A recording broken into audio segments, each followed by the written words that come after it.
With it being about a year since Resident Evil 7 released, it's time to start talking about the next title in the series, Resident Evil 8. Resident Evil 8 has the potential to be the greatest Resident Evil yet, and with the positive feedback 7 has received, this could really help Capcom create a masterpiece. Now going back to 7, it was obviously a substantial change to the franchise, going from third to first person perspective, and having much less action-packed gunplay with more of a horror survival theme. And that was a great decision made by Capcom. It definitely gave the series a fresh start, and now it's time for Capcom to build off of that and add things that were definitely needed in 7.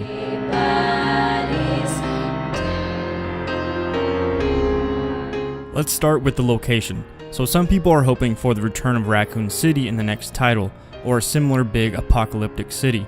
I prefer them to keep the location as isolated as possible. Isolation brings out that feeling of helplessness and really helps with the atmosphere when it comes to games like Resident Evil.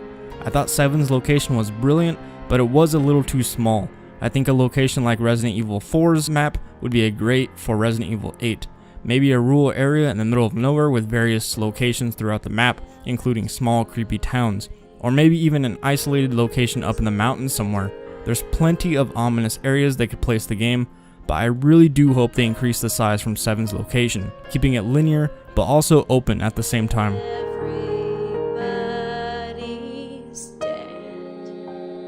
With the story, I don't think it should be a sequel or prequel of any kind. The main formula to Resident Evil is a person having to deal with a difficult, life-threatening situation. I don't think it matters if any iconic characters return, even though I wouldn't mind seeing Leon as a protagonist once again. But as long as they keep the formula like they did in 7, I think the story will work out fine as a standalone. When it comes to the storyline, I would love to see Capcom throw in more mystery and take the game to the past like the early 1900s. Rather than the game showing you who the enemy is, I think it would be an interesting twist if we had to figure out who and what was causing the havoc in the next title. Maybe a detective that was sent out to check out a reported plague infecting a town, making its victims go insane. With multiple AI in the town who you're able to speak and interact with and ask them questions about the plague the first day, then you wake up the next and everyone has been infected, and the only information you have now is from what you gathered from the people the day before. And now the player is stuck there not knowing what the hell is going on. I'm not saying the story should have that exact same layout, I'm definitely not a story writer, but something similar would be very interesting. Mystery in a horror survival game is key. The more the merrier, and I think the early 1900s would be perfect for Resident Evil, and I would love to see what Capcom could do with that time period. And this leads into the puzzle solving aspect of the game. Resident Evil is known for its amazing puzzle solving gameplay. Resident Evil 7's puzzles were decent, but not as difficult as I anticipated them to be. I would love to see more of a challenge and in-depth puzzle solving in Resident Evil 8. For example, a puzzle having multiple parts, with each part not being able to be figured out until progressing farther into the game, gathering clues from different areas of the map, and having that epiphany feeling when you finally get the last clue that solves the puzzle. Puzzles that really make us think outside the box and not just fitting objects into a shadow. Although the puzzle with the birthday cake was brilliant, and I hope to see more of those types of puzzles in Resident Evil 8.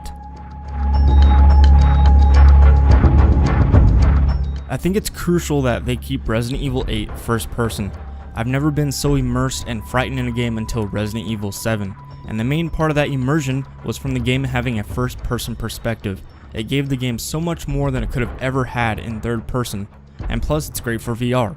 With Resident Evil 7, Capcom completely reimagined the series and developed a true survival horror game, and I don't think they could have delivered the same atmosphere they did if they had gone with a third person perspective. So I'm really hoping Resident Evil 8 sticks with first person. One thing Resident Evil 8 does not need from 7 is that short 10-hour long story. I really think the sweet spot for a Resident Evil game is around 20 hours for the main story to be completed. That's around how long it takes to complete Resident Evil 4, which felt just right. It's not at the point where it feels like it's dragging on, and it's definitely not too short. Resident Evil 8 deserves a story longer than 10 hours, and I'm sure the developers have read the feedback about how Resident Evil 7 fell a little short. Another mechanic Resident Evil 8 needs to bring back to the series is inventory upgrades and management. Nothing is more satisfying than organizing your weapons and equipment inside your inventory case and saving up currency to purchase an upgraded case. And in order to fill up our case, Capcom, we're going to need more guns and equipment. Resident Evil 7 lacked a lot of weapons. It basically only provided enough guns to survive with. And I get that. It was a small enclosed map for the most part, so tons of guns weren't needed. And I also understand they don't want the player to feel like a superhuman running around killing everything with military gear. All I'm saying is that Resident Evil 8 needs variety. Balance the weapons out to where we always feel vulnerable, make ammo scarce, and basically make all equipment very difficult to obtain. Make the player have to go out of their way to find or figure out how to get special items. Weapon upgrades and attachments also need to make a return. And what better way to do this than to introduce a new merchant? What are you buying? Resident Evil 8 is due for proper safe zones and merchant bargaining, but I don't think it should offer too many perks, again emphasizing the balance between player vulnerability and power. Since Resident Evil 8 will most likely carry in 7's footsteps as a true survival horror game, it wouldn't be good to give the player too much power, at least in the first half of the game. However Capcom decides to implement a variety of weapons and equipment, I hope they manage to do it in a way where the player is only rewarded with stronger weapons for solving difficult puzzles or discovering secret locations throughout the story, giving a real incentive for players that like to check every square foot of the game. I don't think we should be able to buy weapons from the merchant, but I do think weapon upgrades, inventory upgrades, and maybe some sort of player perks should be able to be purchased at high prices. That way the player will not be able to obtain everything with one playthrough of the story. And on a side note, I believe that items, currency, and herbs should be able to be found not only around the map, but also from killing enemies. In Resident Evil 7, I often found myself avoiding enemies and ignoring them, not because I was afraid nor because I didn't have ammo, just the fact that there was no incentive or reward for killing them. There definitely needs to be some sort of recognition for killing enemies in Resident Evil 8. And going back to the variety of weapons again, obviously if there are going to be guns like sniper rifles, that means the game's location will have to be more open and less enclosed than Resident Evil 7 was. An open but linear location for Resident Evil 8 would not only be amazing visually, but also intense in first person. And plus it'd give us the ability to get those long range headshots.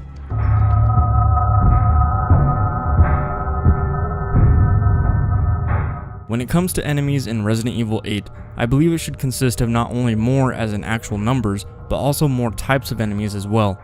Give us some enemies that can only be defeated with exclusive ways, where even an unlimited amount of ammo won't do us any good, making the player look around the environment for further assistance. Give us some enemies that are so dangerous that it's mandatory to avoid them, giving the game more sneaking and survival mechanics. And of course, provide the enemies that can be taken out with some good shots from weapons.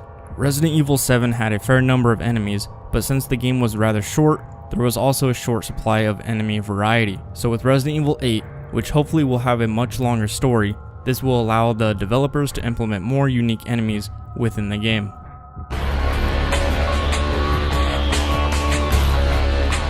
Moving on to replay value, something Resident Evil 7 lacked. It's really simple to give a series like Resident Evil replay value. You complete the story once, that should unlock two things. A new game mode, which for Resident Evil 8 unarguably should be Mercenaries, and also a hard mode of some sort for the main story. And if the player decides to start another game in normal mode, they should start out with everything they had in their inventory when completing the game the first time. And of course, completing Mercenaries in hard mode definitely should reward something special like new weapons. Resident Evil 7 had some replay value, don't get me wrong, but it was disappointing in my opinion. I didn't even touch the game after the first playthrough. I just didn't feel like the rewards were worth the required achievements.